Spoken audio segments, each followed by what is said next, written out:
இப்ப JFET amplifiers பத்தி பார்க்கலாம்.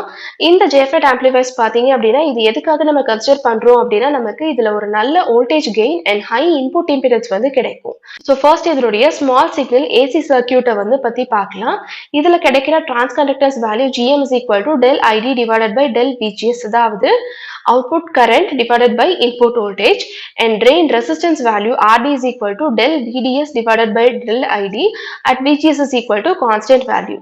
So in the drain resistance it determines the output impedance Z0. So amplification factor mu is equal to del VDS divided by del VGS, அதாவது output voltage divided by input voltage at drain current is equal to constant conditionல நமக்கு கிடைக்கும்.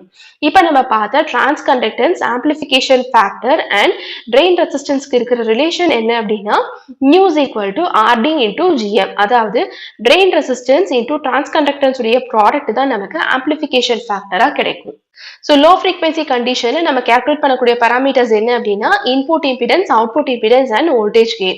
So first input impedance Zi எடுத்துக்கிட்டோம் அப்படின்னா gate resistance RG க்கு equivalent கிடைக்கும். Output impedance is equal to RD parallel with RD. So இதுல எல்லாத்துலயுமே பாத்தீங்க அப்படின்னா general value ஒன்னு, இன்னொன்னு வந்துட்டு இந்த drain resistance value வந்து when it is greater than RD வேல்யூக்கு இருக்கும்போது நமக்கு parameters எப்படி சேஞ்ச் ஆகும் அப்படிங்கிறத பார்ப்போம். ஸோ இந்த கண்டிஷன்ல இருக்கிற வேல்யூ பத்தி சப்ஸ்டியூட் பண்ணோம் அப்படின்னா இங்க நமக்கு இந்த RD நெக்லிஜிபிள் ஆகி நமக்கு ஃபைனலா வெறும் RD அப்படின்னு மட்டும் நமக்கு கிடைக்கும். Next voltage gain, output voltage divided by input voltage. So output voltage VDS divided by input voltage VGS substitute பண்ணோம் அப்படின்னா -GM into RD parallel with RD அப்படின்னு நமக்கு கிடைக்கும். ஸோ அகைன் இந்த கண்டிஷன்ல நமக்கு கிடைக்கிற consolidated value -GM into RD.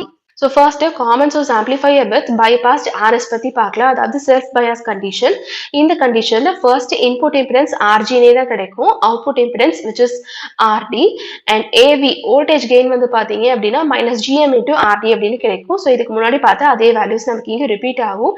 எப்ப அப்படின்னா RD value when it is greater than RD கண்டிஷன்ல.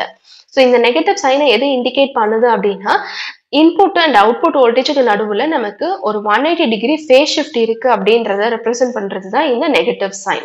இப்போ நம்ம அன்பைபாஸ்ட் RS கண்டிஷனுக்கு எடுத்துட்டோம் அப்படின்னா ZI வேல்யூ இன்புட் இம்பிடன்ஸ்ல எந்த சேஞ்சுமே இல்ல, RG அப்படின்னு கிடைக்கும்.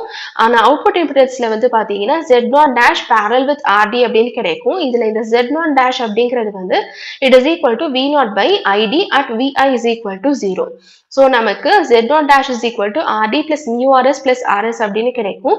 ஸோ இந்த என்டையர் வேல்யூஸை நம்ம இந்த Z0ல சப்ஸ்டியூட் பண்ணோம் அப்படின்னா RD plus RS into GM RD plus 1 parallel with RD அப்படின்னு நமக்கு அன்பைபாஸ்ட் கண்டிஷனுக்கு நமக்கு கிடைக்கும். Next voltage gain எடுத்துக்கிட்டோம் அப்படின்னா AV is equal to V0 by VI which is equal to -GM RD divided by 1 plus GM into RS. Next common source amplifier with voltage divider bias conditionல இப்போ நம்ம பார்க்கலாம். அதுலயுமே நம்ம unbypassed and bypassed condition எடுத்துக்க போறோம். bypassed conditionல input impedance is equal to R1 parallel with R2 அப்படின்னு இப்போ நமக்கு கிடைக்கும். Next output impedance வந்து RD parallel with RD which is equal to RD when RD is very greater than the value of RD.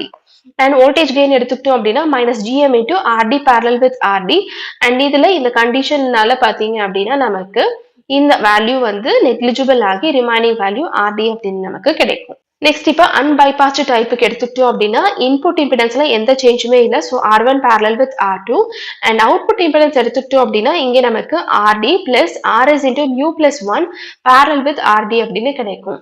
And voltage gain எடுத்துக்கிட்டோம் அப்படின்னா நமக்கு இந்த condition apply பண்ணதுக்கு அப்புறமா -GM RD divided by 1 plus GM into RS அப்படின்னு கிடைக்கும். Next இப்போ common drain amplifier and common gate amplifier எடுத்துக்கிட்டோம் அப்படின்னா அகைன் இந்த பாராமீட்டர்ஸ் எல்லாத்தையும் நம்ம வந்து டிரைவ் பண்ணணும். டிரைவ் பண்ணதுக்கு அப்புறமா கிடைச்சிருக்க ரிசல்ட் தான் நான் இங்க எழுதியிருக்கேன். output impedance is equal to 1 by GM parallel with RS parallel with RD அப்படின்னு கிடைக்கும். இதுல நம்மளுடைய கண்டிஷனை சாட்டிஸ்ஃபை பண்ணும்போது இந்த வேல்யூ நமக்கு நெக்லிஜிபிள் ஆகி 1 by GM parallel with RS அப்படின்னு கிடைக்கும். வோல்டேஜ் கெயின் வந்து GM RS divided by 1 plus GM into RS அப்படின்னு சோர்ஸ் ரெசிஸ்டன்ஸை பேஸ் பண்ணி நமக்கு கிடைக்கும். அண்ட் ஃபைனலா input impedance is equal to gate resistance RG அப்படின்னு நமக்கு கிடைக்கும். லாஸ்டா காமன் கேட் ஆம்பிளிஃபையர் எடுத்துக்கிட்டோம் அப்படின்னா ZI is equal to RS parallel with the entire ratio of RD plus RD divided by 1 plus GM into RD which is equal to RS parallel with 1 by GM. ஏன்னா நமக்கு இந்த term வந்து இங்க negligible ஆகும். அந்த கண்டிஷன்ல நமக்கு இந்த ரிசல்ட்ன்றது கிடைக்கும். And output impedance is equal to R D அப்படின்னு கிடைக்கும். Voltage gain is equal to G M into R D. So இதுதான் ஜேஃபெட் ஆம்பிளிஃபையருடைய ஸ்மால் சிக்னல் அனாலிசிஸ் அண்ட் இதுல பார்க்கக்கூடிய ஃப்ரீக்வன்சி ரெஸ்பான்ஸ் உடைய பாராமீட்டர் டீடைல்ஸ்.